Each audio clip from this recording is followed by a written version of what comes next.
Cuando hablamos de tonterías, enormes, gigantescas sandeces, tenemos que observar sobrecogidos al campeón de todos los tiempos en falsas promesas y exageraciones: la religión.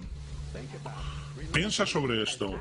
La religión ha logrado de veras convencer a la gente de que hay un hombre invisible que vive en el cielo, que observa todo lo que tú observas cada simple instante de cada día.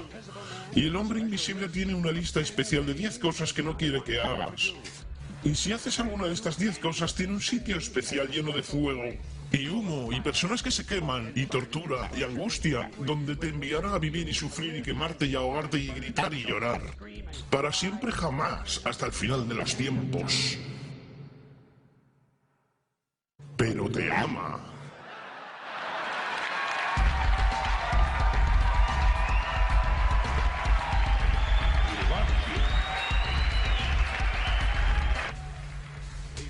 Te ama y necesita dinero.